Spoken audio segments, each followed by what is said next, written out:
전능하사 천지를 만드신 하나님 아버지를 내가 믿사오며 그 외아들 우리 주 예수 그리스도를 믿사오니 이는 성령으로 잉태하사 동정녀 마리아에게 나시고 본디오 빌라도에게 고난을 받으사 십자가에 못 박혀 죽으시고 장사한 지 사흘 만에 죽은 자 가운데서 다시 살아나시며 하늘에 오르사 전능하신 하나님 우편에 앉아 계시다가 저리로서 산자와 죽은 자를 심판하러 오시리라. 성령을 믿사오며 거룩한 공예와 성도가 서로 교통하는 것과 죄를 사하여 주시는 것과 몸이 다시 사는 것과 영원히 사는 것을 믿사옵나이다. 아멘.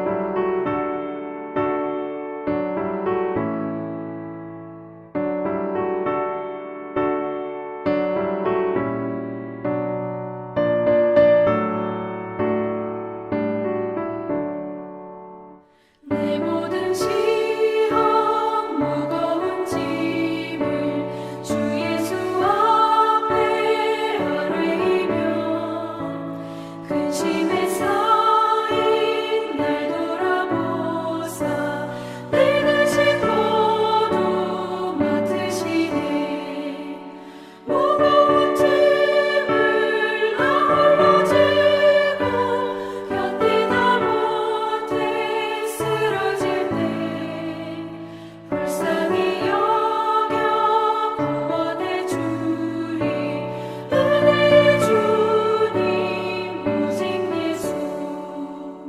내 모든 괴로움 닥치는 말라 주 예수 앞에 아뢰이며 주께서 친히 날 구해 주사 넓으신 사랑 베푸시네. 무거운 짐을 나 홀로 지고 견디다 못해 쓰러질 때 불쌍히 여겨 구원해 주리. 은혜의 주님 오직 예수.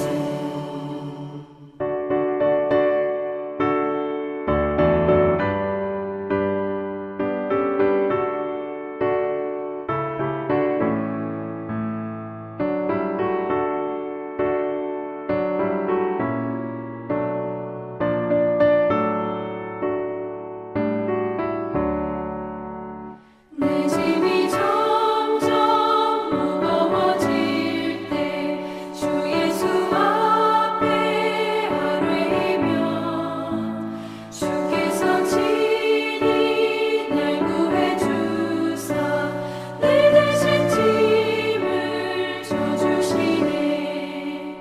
무거운 짐을 나 홀로 지고 견디다 못해 쓰러질 때 불쌍히 여겨 구원해 주리.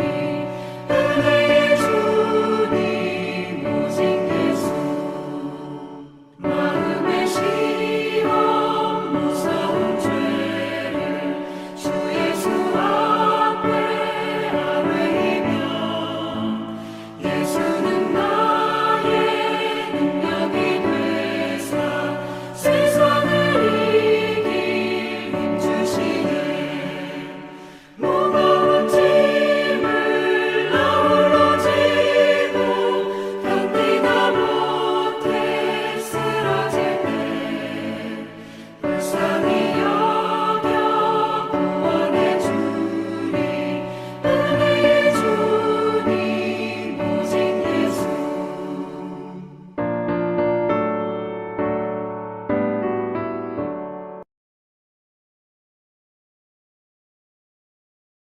제34편 다윗이 아비멜렉 앞에서 미친 채 하다가 쫓겨나서 지은 시.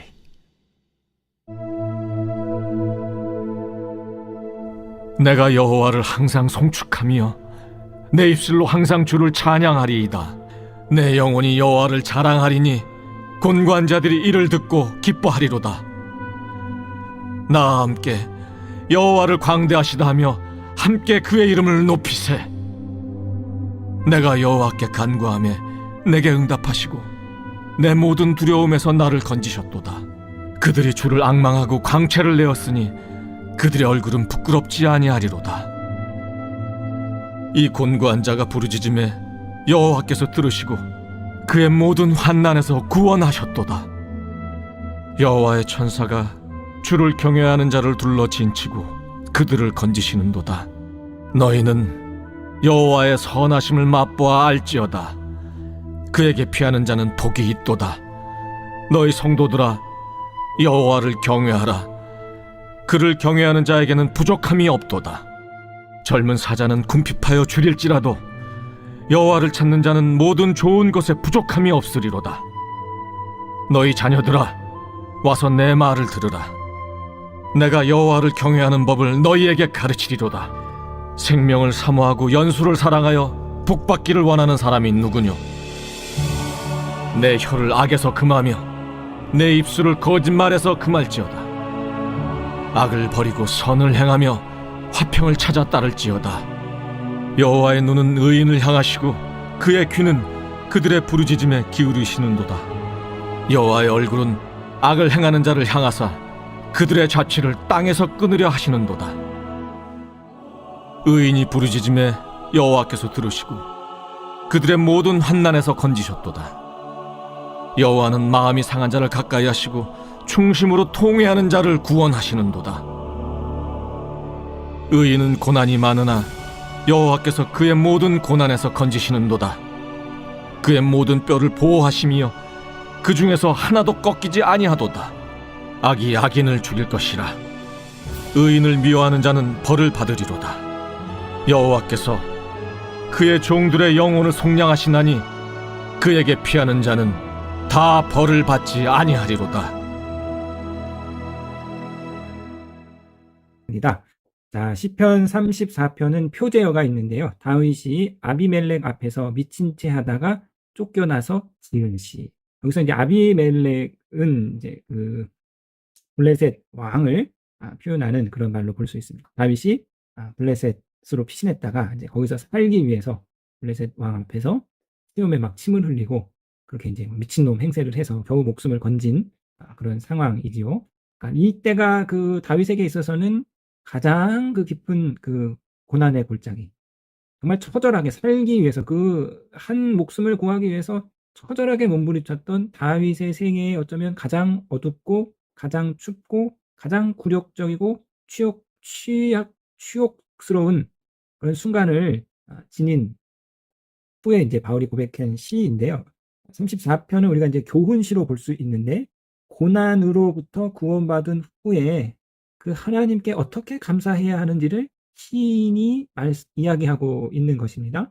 그러니까는 살려고 그 적군 앞에서 미친 척을 했던 다윗이, 그렇게까지 나락으로 떨어졌던 다윗이 이스라엘의 가장 위대한 왕으로 세움받는 영광의 자리에 오르게 되고 나서 그 고난 가운데서 자신을 구원한 하나님을 찬양하고, 또한 지금 고난당하고 있는 자들에게 그 하나님을 의지할 것을 권면하고 있는 교훈의 시입니다. 그래서 이 시의 또 핵심 구절을 우리가 전반부에서 보자면 6절을 볼 수 있는데요. 6절을 다 같이 보시면, 이 공고한 자가 부르짖음에 여호와께서 들으시고 그를 모든 환난에서 구원하셨도다. 이 시에서의 시인의 상태는 곤고한 자입니다.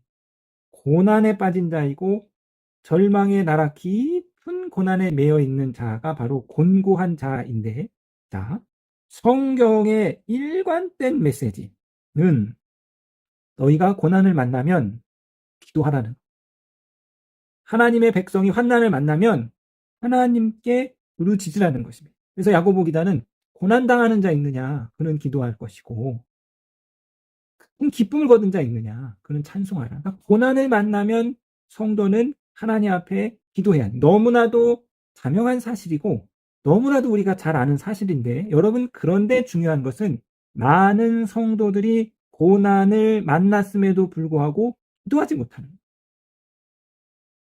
정말 기도할 문제가 태산같이 쌓였음에도 불구하고 기도하지 않는 거예요. 특별한 기도가 필요한 순간, 인생에 지금 절대절명의 위기가 찾아왔어요. 인생에 특별한 지금 고난이 찾아왔어요. 평상시의 기도, 일반적인 기도를 통해서 우리가 삶을 이끌어 나갈 수 있지만 특별한 고난, 특별한 문제가 찾아왔을 때에는 특별한 기도가 필요한 거예요. 작정하고 결단하는 기도가 필요합니다. 생명을 내놓고 하나님 앞에 온전히 매달리는 기도가 필요한 시점임에도 불구하고 정작 본인은 기도하지 않습니다. 고난을 많이 겪는 자가 비참한 자가 아니라 기도할 것이 태산임에도 불구하고 많은 고난 중에 있음에도 기도하지 않는 자가 비참한 자입니다. 다시 한번 말씀드리면 고난을 많이 겪는 자가 비참한 자가 아니라 고난을 많이 겪음에도 불구하고 기도하지 않는 자가 비참한 자예요. 고난을 겪어도 기도한다면 그 고난은 유익이 되고 그 고난은 오히려 나를 세우는 힘이 되고 그 고난은 오히려 하나님을 깊게 경험하는 축복의 통로가 되고 그 고난은 나를 정금같이 단련시키는 하나님의 손길이 되는 거예요. 그렇기 때문에 고난당한다 할지라도 기도의 자리를 떠나지 않는다면, 기도를 놓치지 않는다면, 기도의 무게중심을 잃지 않는다면 그 사람은 결코 실패한 사람이 아니고 그 사람은 결코 비참한 사람이 아닙니다.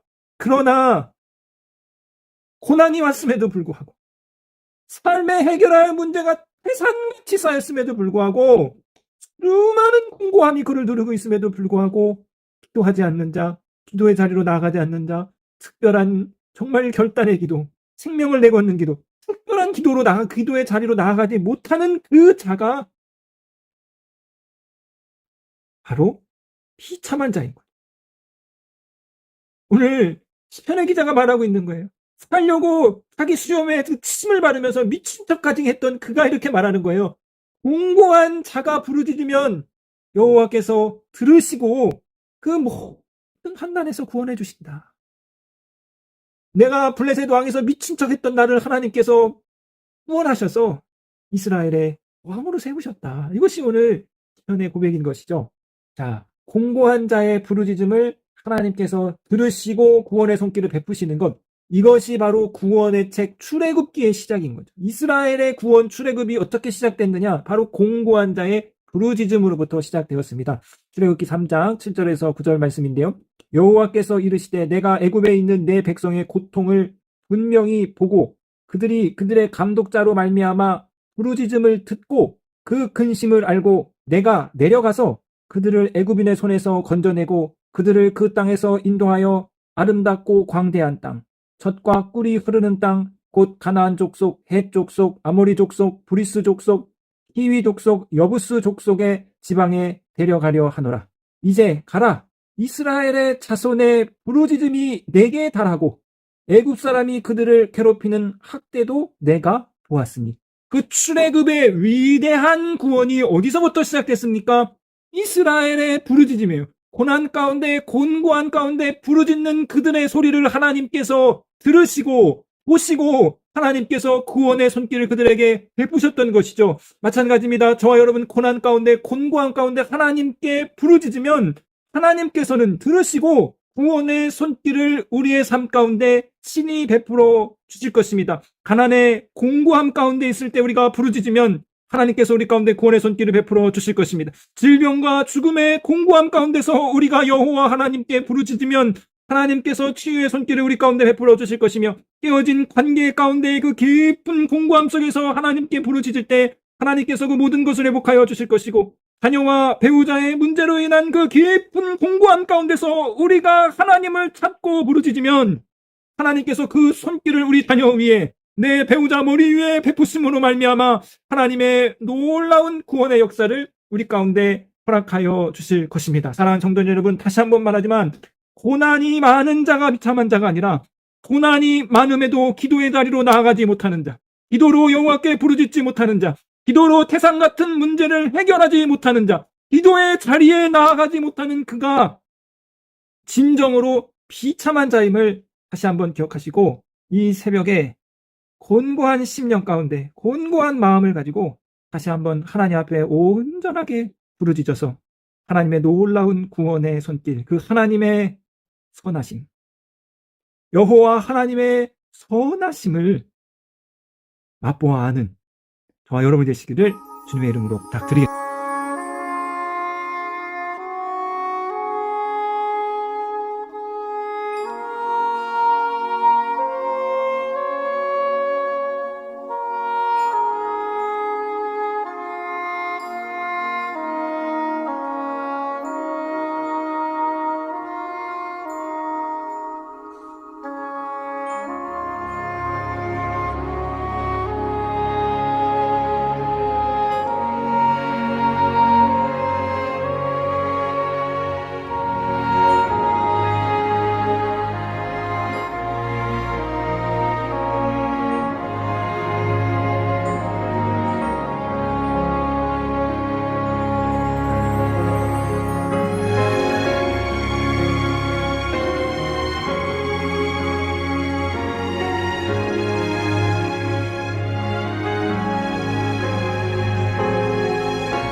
하늘에 계신 우리 아버지여, 이름이 거룩히 여김을 받으시오며 나라에 임하옵시며 뜻이 하늘에서 이룬 것 같이 땅에서도 이루어지이다.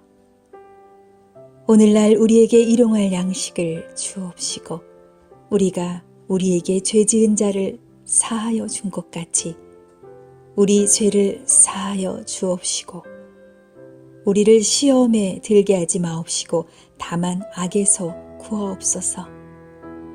대개 나라와 권세와 영광이 아버지께 영원히 있사옵나이다. 아멘.